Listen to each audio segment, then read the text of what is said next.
Even when you feel low, you can still go. Even when you feel slow, you can still go. Even when there's no hope, you can still go. I never answer to no, man, I still go. Go, go, go, go, go, go, go, go, go, go, go, go, yo, go, go, go. Hustle hard, hustle every single day. I'll be making moves till I'm buried in my grave. To the system, I don't wanna be a slave. I've been doing shit my way, or the highway. And in the driveway is a nice range. Cause I grind through the climb, I invite pain. You'll never hear me, bitch, nah, I don't complain. Just gotta flip the switch and you can go and obtain anything you want, anything you need. Your mind's got the key ingredient, it's belief. They deceive with the negativity, but I just slide right by that energy. Even when you feel low, you can still go. Even when you feel slow, you can still go. Even when there's no hope, you can still go. I never answer to no, man, I still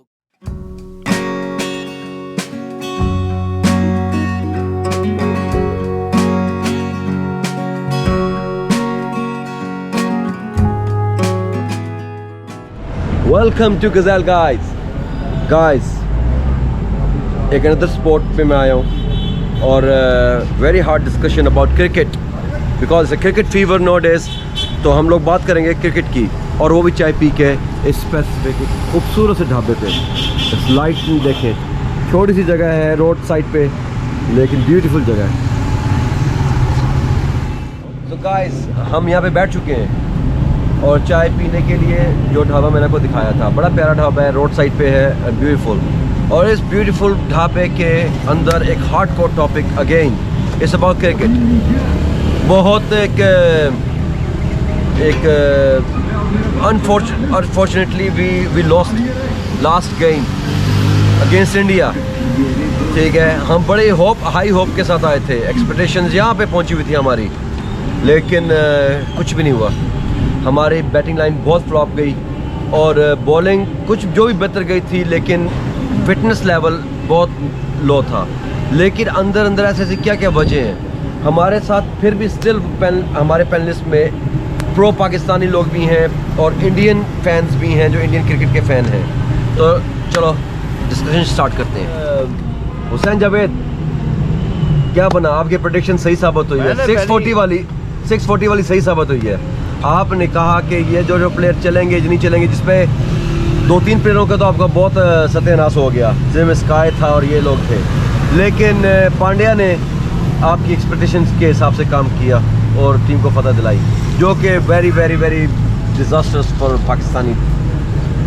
आप इसके बारे में बताओ। Disasters आपके लिए था क्योंकि आप लोगों ने एक्सपेक्टेशन पता नहीं कहाँ पे आप लोग ले गए थे। पहले ही कहा था एक्स फैक्टर पांड्या जो है वो इस टाइम जो है वो सबसे लीथल ऑलराउंडर है अगर आप T20 की बात करें, और मेरी एक्सपेक्टेशन के मुताबिक वो ज़्यादा बेहतर खेल गया। आप उसकी बॉलिंग चेक कर लें, ही गॉट 3 विकेट्स। आप उसकी बैटिंग चेक कर लें, विनिंग शॉट 30s मारा उसने।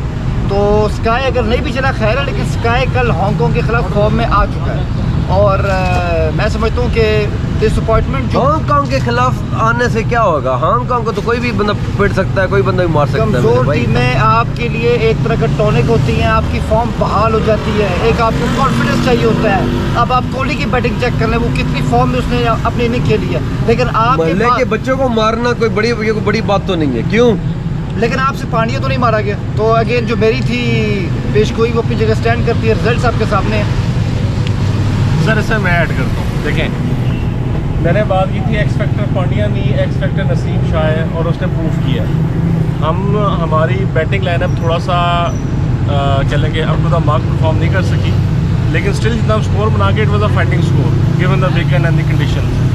मेन चीज़ ये है कि इंडियन बैटिंग लाइनअप डिस्ट्रॉय कर दी थी हमने, जिस तरह हमने उनको उड़ाया है शुरू से लेकर आखिर तक। अभी मेरे मोहतरम हुसैन जावेद फरमा थे कि पांड्या एक्स फैक्टर है, उसने खेला है। उसने किसको खेला है? नवाज़ को, एक स्पिनर को। हम जो साउथ एशियंस हैं वैसे ही स्पिनर्स को अच्छा खेल लेते हैं। ओवरऑल अगर आप देखें तो जहाँ तक उनको लेके चले गए थे वहाँ तक इंडिया की टीम फारिग हो गई थी। अच्छा भाई को मैं ये बता दूं, जो इन्होंने बात की है कि पांड्या ने किसको खेला है, 19वें ओवर में उसके सामने कौन था? हारिस रऊफ, जो आपका सो कॉल्ड डेथ ओवर का स्पेशल बॉलर है। 3 चौके खा गया। कहाँ गए उसके यार्कर्स? कहाँ गए? सुने हारिस रऊफ जो है ना, हारिस रऊफ को कभी मैंने इतना कोई बहुत बहुत ही सुपरस्टार सर नहीं बात माना, ये नहीं है ठीक सुपरस्टार है, अनफॉर्चुनेटली हमारे 2-3 प्लेयर हमारा unfit उसका- हैं, Naseem Shah, Haris Rauf was struggling as ठीक है। वेल। आपकी जो फास्ट बॉलर के लिए फिटनेस ही सब कुछ है, अनफॉर्चुनेटली वो अनफिट हो गए, वो रह जाते हैं। मैं देखता हूँ पांड्या किधर टिकता जब लास्ट नसीम शाह को छक्का लगा था, उस छक्के से पहले 1 फिट हो गया था। हाँ। उसने अपनी रिदम को खोया, जिस वजह से उसके बाद बॉल, पता है यार ये हैमस्ट्रिंग जब इस तरह की चीज़ें मसल पुल होता है तब बंदे को होश ही नहीं होती, बॉल कैसे कराएगा। इनको जो चाहिए था, हमारी कैप्टनसी बहुत बेकार कैप्टनसी गई थी, सच में बताऊँ, ठीक है। इन्हें चाहिए था कि they have to change the bowler, किसी और को वो आखिरी 3 बॉलें करा देता, वो कोई और 3 बॉलें कर लेता, इसको बाहर बिठा देते, बजाय इसके कि उससे कंटिन्यू करवाया इसने, ठीक है। छोटे मोटे एरर्स हुए, लेकिन मुझे पता है कितने मार्जिन से हार गए आप। जो इंडिया बड़ा अपना नहीं इंडिया ने से कोई बड़ा मार्जिन नहीं था। की बातें हो रही है, हाँ। पांड्या की, राहुल मैंने राहुल अच्छा का। नहीं, मैच से पहले जो है ना, मैंने ये प्रेडिक्शन की थी और मैंने ये सोचा था कि अगर ये स्कोर है ना, India will make this score in like 14 to 15 overs, बिल्कुल ठीक। कंप्लीट फिनिश है, हमें ऐसे का वाइप आउट कर देगा बिल्कुल, लेके 90th ओवर तक ले गए हम उसको। बिल्कुल लेके गए हैं। मैं यही अर्ज करता हूँ, अगर नसीम शाह अनफिट ना होता और जो इश्यूज आए हैं हारिस रऊफ को फिटनेस के हवाले से, अगर वो ना होते, जो रिजल्ट है 110% को डिफरेंट होना। श्रीमान सुनिए, ये सिर्फ ना दिल रखने की बातें कि जी ये ना होता वो ना होता। अरे भाई भुवनेश्वर कुमार भी उसी 40 डिग्री में खेला है, आपके पूरे 3 प्रेस के डंडे उड़ा दिए उसने, उसको तो कुछ नहीं हुआ। इनके जनाब क्रैम्प्स पड़ने हैं, फिटनेस हो रही है, ये हो रहा है, वो भी तो खेल गए ना इस विकेट पे। आपके यूएई के अंदर जो सो कॉल्ड आपका होम ग्राउंड है, आपको हरा दिया, पटखा दिया आपको, और 5 विकेट से जीते हैं। 5 विकेट से जीतना कोई इतनी वो डेड नहीं होती, नर्व्स को कंट्रोल रखना होता है, वो प्रेशर नहीं आया इन ग्रीन शर्ट्स को अभी तक खेलना। प्रेशर की बात करते हैं, मैच के एंड पे आपने शक्लें नहीं देखी थी उनकी, चाहे वो स्पेक्टेटर्स हो या उनके प्लेयर्स हो। मुझे एक आउट हो गया था जो ऐसे गिरा पड़ा था कि फोटो आ रही थी, मुझे नाम उसका याद नहीं आ रहा। Indian team was a complete failure. Unfortunately हमारे प्लेयर्स थोड़ा सा अनफिट हो गए। वो किसी के साथ भी हो सकता है, डजंट मीन कि गर्मी में खेला या नहीं खेला, वो किसी के साथ भी हो सकता है। अनफॉर्चुनेटली उस दिनों पाकिस्तान के साथ। देखिए जी, बात ये है कि चाहे आप जो मर्ज़ी कह दो, जैसे मर्ज़ी कह दो, बात ये कि इंडियन की बैटिंग को बहुत कहा जाता था कि जी बहुत बल्लेबाज हैं, ये है कोहली है, शर्मा है, ये है। बात ये है कि हमने कितने मार्जिन से हारे हैं। इतना कौन सा बड़ा मार्जिन कर दिया था जिसको नसीम शाह ने पूरा नहीं किया। नसीम शाह की बॉलिंग देख लें, अगर नसीम शाह के वो कैच जो था वो अगर मिस ना होता तो कोहली तो दूसरी बॉल पे निकल गया था।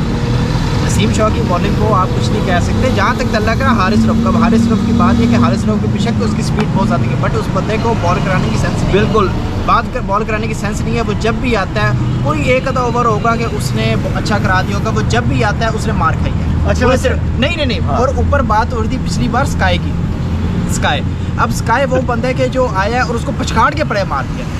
ठीक है, इंडिया की इस बात को दाद दी जाए कि उसका जो हार्दिक पांड्या है, उसने बैटिंग के अंदर ही बहुत अच्छी परफॉर्मेंस दी है और बॉलिंग के अंदर पाकिस्तान की 3 विकेटें लेके उसने एक शानदार कारकर्दगी दिखाई है। जो बात इंडिया की मानने वाली है वो मानने वाली है, बट ये भी माना जा सकता है कि अगर शाहीन शाह अफरीदी इस मैच में होता और नसीम शाह के साथ ये करता, मैं देखता इंडिया कैसे। यार क्रिकेट इस पे नहीं होती कौन होता कौन नहीं होता। अगर आपका शाहीन नहीं था तो उनके पास भी बुमराह नहीं था, समझ आई, उनके पास हर्षद पटेल नहीं था।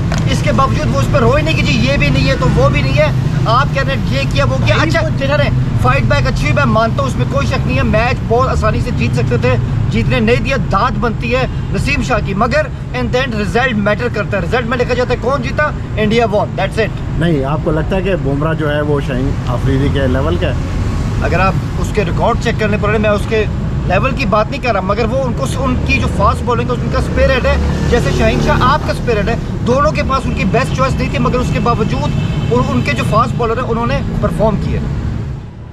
मैं आपको एक सिर्फ चीज़ बताऊं, यू कंपेयर जो उसका भुवनेश्वर कुमार से को कर रहे हो नसीम से। नसीम एक यंग फास्ट बॉलर है, 18-19 साल की उम्र का है, फर्स्ट डेब्यू मैचेस इसके हो रहे हैं और इतना प्रेशर वाला मैच हो रहा है। वो कब से खेल रहा है मैच इंडिया का, बहुत काफ़ी अर्से से टाइम से खेल रहा है। उसको पता है कि कैसे मैंने फिटनेस को रखना है, कैसे हिसाब किताब करना है। ये कल का लोंडा बेचारा आया हुआ है और इसको आते ही उन्होंने डाल दिया, साथ ही धानी को। लेकिन धानी की बॉलिंग चेक कर लो, दोनों न्यू कमर की बॉलिंग चेक कर लो, इंडियन के फास्ट बॉलर से ज़्यादा अच्छी बॉलिंग कराई है। ठीक है, इन्होंने इनके पास नसीम ने विकेट ली, धानी ने विकेट नहीं ली, लेकिन फिर भी इंप्रेसिव बॉलिंग थी बाय धानी, ठीक है, एज़ कम्पेयर टू हमारा जो मेन स्ट्राइक बॉलर था उससे। ठीक है, अब जो हम लोग कह रहे हैं क्रैम्प्स पड़ना, ये पढ़ना यार, वो सिर्फ और सिर्फ ये था कि अनएक्सपीरियंस प्लेयर थे, इनको नहीं पता था, इनको बताया नहीं गया, इनको पानी पिलाना चाहिए था, डिहाइड्रेटेड हो चुके थे ये, तो क्रैम्प्स पड़ने थे, क्रैम्प्स तो आने थे। रीजन देखिए सर, पहले उस दिन भी हमने बात की, उसने कहा जी कि इंडिया ने पिछले 7-8 महीने में बहुत T20 के लिए बड़ा यूटिलाइज किया है, जितनी हाइप उन्होंने क्रिएट की थी, जितना एक्सपीरियंस उन्होंने शो किया था, उसके हिसाब से टाउनशिप का अलबदर एक टीम है, मैं कहता हूँ वो उनको हरा सकती है। अच्छा, फिर अलबदर का कौन सा प्लेयर इस टाइम हमारी कौमी टीम में, जरा मुझे बता दें, क्यों नहीं लेके गए आप? आ रहे हैं। काम के प्लेयर तो आप छोड़ गए यहाँ पे, और उनको पांड्या के आगे डाल दिए, तो पांड्या ने तो उनको चीड़ फाड़ना ही था वही। लेकिन एक बात, सॉरी, ये जो तकरार है ये तो होती है, लेकिन मैं एक बात इसमें फिर भी कहूँगा, कैप्टेंसी दोनों ने बहुत गलत किया। अगर बाबर ने गलत किए तो रोहित शर्मा ने भी किया। स्लो ओवर रेट का जो हमें मसला था वो बहुत ज़्यादा हुआ है, इंडिया को भी हुआ है, तो ये दोनों को सीखना पड़ेगा। 90 मिनट की गेम है आपके पास, इसमें आपको उसके अंदर ये ओवर ख़त्म करना है। भाई सिंपल सी बात है, पाकिस्तान की परफॉर्मेंस की अगर बात करना है एज अ टीम, वो इंडिया से बेहतर थी। हमारा जो अनफिट होने वाला सीन है वो बी एड के हम डिहाइड्रेट हो गए थे, या कोई इतना सीनियर बंदा नहीं था जो बता सकता, कोई भी रीज़न हो सकती है। Minus this point India was a failure. और ज़्यादा बुमराह की बातें करें, मैं हैरान होता हूँ, उस बंदे को ड्रिप लगने वाली है, उसको ग्लूकोज पिलाएं, एक ड्रिप लगवाएं, उसको घर बिठाएं, उसको गोद ले लेता कोई, हम उसको ले लेते, ईदी सेंटर में दे देते हैं, वो इस काबिल नहीं है, मेरा ये कहना। तो गाइस, पुराने मैच की डिस्कशन हो गई, captain failures both side, captain performance failure both side, miss fielding के अंदर बहुत ज़्यादा फ्लॉज थे, ठीक है, और प्लस इसके अंदर आपकी बॉलिंग एक डिफरेंस थी, ज़रूर थी, but batting was not flop batting. यार चले आपने कहा है फील्डिंग फ्लॉप थी, नहीं, फील्डिंग बहुत अच्छी की थी, जो हमारी कीपिंग थी ना उसने सबसे ज़्यादा गलत तो किया। फिर कीपिंग क्या होता है, वो भी फील्डिंग होती है ना। नॉट फील्डिंग आपके जो है ना, फील्डिंग माहौल फील्डिंग के अंदर आए। देखो आप ये चीज़ गलत है। आप कोहली का कैच किसने छोड़ा? कोहली का कैच किसने छोड़ा? जिसने कोहली का कैच छोड़ा, और कोहली ने उसके बाद कितने मारे? 35। अगर 35 माइनस कर दो, ठीक है, तो वो कुड विन। ग्रेट कोहली की बातें होती हैं, 35 पे डेर हो गया, 35 पे, और वो भी एक चांस देके। अच्छा, बात आ जाती है नेक्स्ट मैच में। देखिए नेक्स्ट मैच पे जो हमने छोटी मोटी गलतियां की हैं, हमारे लिए बड़ी एविडेंट है कि हमसे क्या गलतियां हुई हैं। फील्ड के हवाले से हम बात कर लेते हैं, बॉलिंग के साथ चेंज करने हम बात करें कैप्टनसी के हवाले से, या हम डिहाइड्रेट हो गए, जो हमने मेडिकल जो इशूज़ है फिटनेस के हवाले से, ये चीज़ें बड़ी एविडेंट है। Now we need to work on that. अब अगेन पाकिस्तान की टीम जो हमने लास्ट में बात की थी, अनप्रेडिक्टेबल है, ये कॉर्नर टाइगर्स हैं, हमेशा ये वापस करते हैं, वापस फाइट बैक करते हैं, और इस बार इंडिया की सिटी को होनी है, मुझसे लिखवा ली। और आज का जो मैच है अगेंस्ट हांगकॉन्ग, 50 कर चुका है रिजवान आपका, जो कहते हैं ना फॉर्म में आ गए अगेंस्ट खेल के, तो हम भी फॉर्म में आ गए, हम भी वो कसर निकालेंगे जो पिछले मैच में रह गई।